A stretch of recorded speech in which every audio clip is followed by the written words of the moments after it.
Hello, I hope everyone's well in these strange times that we're all living in. Staying home, staying safe. But anyway, today is a anniversary. It's the 17th of April 2020, which means it was 50 years ago today. This album came out, McCartney, by Paul McCartney, his debut solo album. I gotta say, I actually prefer the back cover to the front cover. I think that would have made a better cover than this, but hey ho, that's just my opinion. Anyway, like I said, this album is 50 today. Came out 7th of April 1970. And straight off the bat, I think I'll say that it's not one of my favourite albums in the world, to be honest. It's definitely got its moments, but yeah, as an album as such, I don't listen to it a lot in terms of the full thing. There's a couple of individual tracks I listen to a lot off this, but the full album itself, not an awful lot. So anyway, this album obviously came out at quite a controversial time to be a Beatles fan because they'd just split up.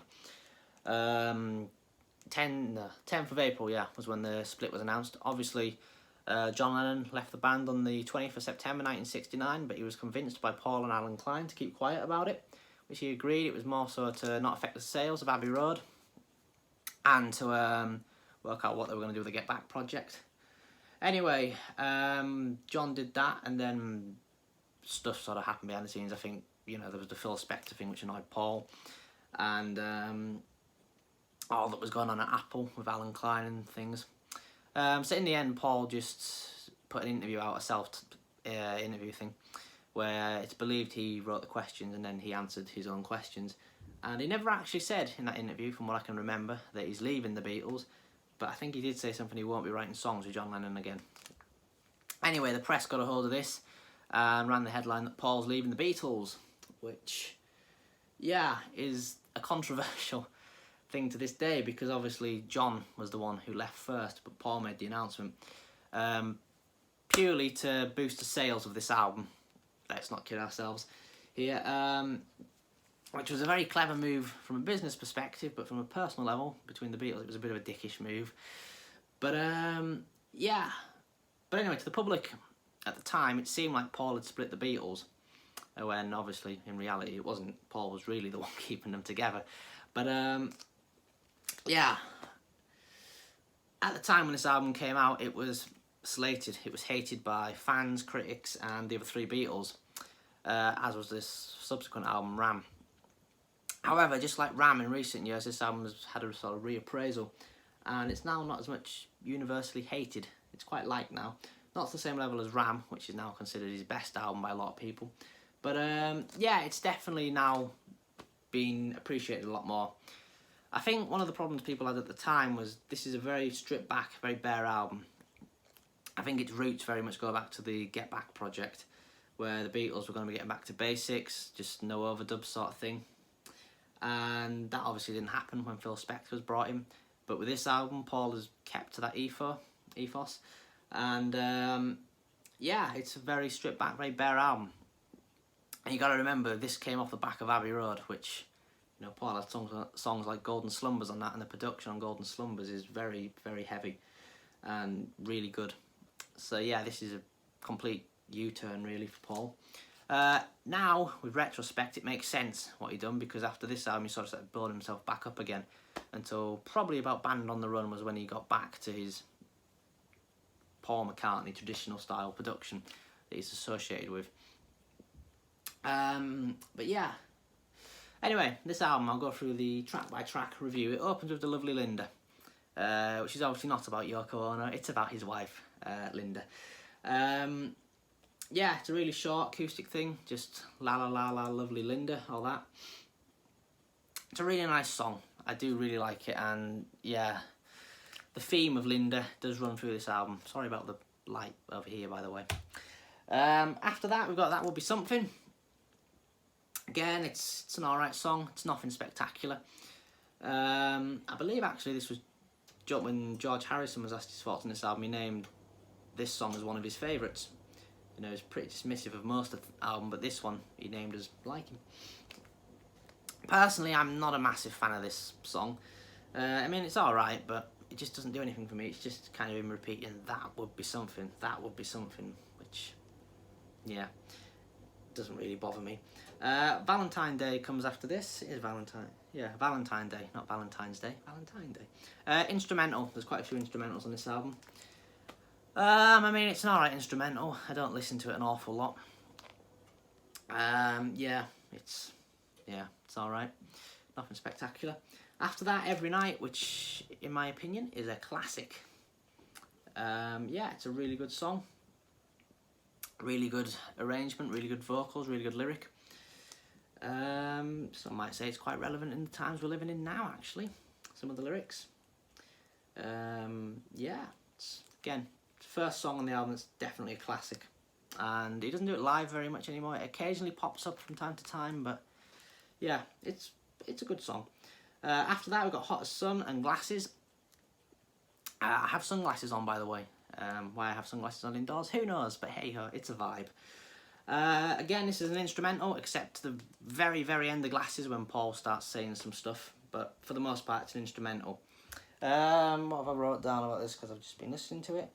Not a lot, really, just that it's an instrumental, which means I mustn't like it that much. Shows you how often I listen to this song when I don't really know it that well. After that, though, comes Junk, which is the second classic on the album. It's a brilliant, beautiful acoustic thing, this song.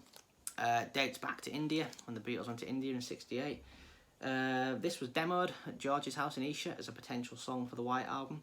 It's on the 50th anniversary edition with the Esher demos. But the lyrics weren't completed on that version, but I'm sure Paul could have finished it for the White Album, but he didn't. But then maybe it wouldn't. They got lost on the White Album because Paul, you know, he has Blackbird, I Will, Mother Nature's Son. He has quite a few acoustic things on the White Album, so it's maybe good that he held on to it for this album. But yeah, it's a really good song. I love it. I listen to this one a lot as well. And then after that, closing song of the first side of the album, Man We Was Lonely. Again, I wouldn't call this one a classic, but I love this song. I listen to this one a hell of a lot. I really like the harmonising between Paul and Linda. I know Linda's vocals aren't to everyone's taste, but I really like it on this song. And the lyrics, you know, I used to ride on my fast city life and all that stuff. It's just a really nice lyric. It sounds like he's saying, you know, he was lonely, living his life in the Beatles, and then he was being past tense, and now he's met Linda. He's not, which, you know, it's a nice thing. Anyway, flip the record over. Side 2 opens with Ooh You, which, yeah, this one isn't an instrumental. I always get confused with this one. It got a really nice guitar in it. It got really good vocal. It's a really strong vocal, actually, for what there is of it. It's one of those sort of screaming McCartney vocals. Sort of Oh Darling Monkberry Moon Delight style of vocal. Yeah, really good song. I wouldn't say I love it, but yeah, I like it. After that, Mama Miss America. Another instrumental. It starts off as a bit more of a piano thing, and then this guitar kicks in, which is a really, really good guitar riff from Paul. It's a shame he didn't get lyrics for this one, because I think it'd been a really good really good song if he got lyrics for it, but because it's just an instrumental, it's sort of just overlooked, unfortunately. After that, Teddy Boy. So this one was recorded actually for the Let It Be album, and it was going to be on Let It Be. Even Phil Spector had it in the running until this album came out, and Paul had recorded it on here, so it was taken off Let It Be at the very last minute. Yeah, there's obviously a Beatles version of it on Anthology 3, which is just sort of messing about, really. John starts singing about taking your partner and do-si-do and all that stuff. Country dancing is what that's from. Yeah, it's probably better he held on to it, but again, I wouldn't say I really like the song, to be honest, but it's probably better on this album than on Anthology 3, the Beatles version of it. After that, Sing Along Junk, which is another instrumental. It's an instrumental version of Junk, and bloody hell, it's beautiful, this. This is without doubt the best instrumental on the album. It is brilliant. It's beautiful, the piano on it and everything. Yeah, Sing Along Junk. I listened to this one quite a bit, actually. It's the only instrumental off this album I listen to a lot. After that, Maybe I'm Amazed. Everyone knows this one. It's a classic, McCartney classic. Without doubt the most famous song off this album. Written about Linda. There's nothing I can say about this song that hasn't been said already. It's brilliant vocal from Paul, brilliant guitar. Should have said actually Paul plays every instrument on this album. All the instruments are really good, but the guitar solo on this is... so yeah, Maybe I'm Amazed. It's a McCartney classic. It will be remembered for many years to come. He's still doing it live to this day. It's debated whether we're all appreciative of him still doing it. I personally wish he would drop it because he can't sing it anymore. And I'd rather he did My Love as his tribute to Linda, because he can still sort of sing that one. But this one, no. But yeah, it's a McCartney classic. I'm sure he said it's the one song he wants to be remembered for. Which, yeah, isn't a bad one to remember by. And then after that, we have the closing track, which I never know how to pronounce this. Is it Kareen Akaror, maybe. Sorry if that's pronounced wrong. Again, it's an instrumental. It's yeah, it's a bit creepy, this one, to be honest. It's got a lot of heavy breathing on it. I'm not too sure. I still don't really know what to make of this one. I mean, I don't dislike it, but I don't really like it either. I'm neutral on it. Yeah, it's maybe what the Beatles would have called a freak out song, a freak out version.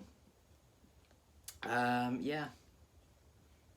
It's not, I think Maybe I'm Amazed would have been the better closing track, but yeah, it is what it is. So anyway, that's McCartney's debut album, 50 years today, this album. I do understand why he got the hate at the time, because to the public it seemed like Paul had split the Beatles up for this album.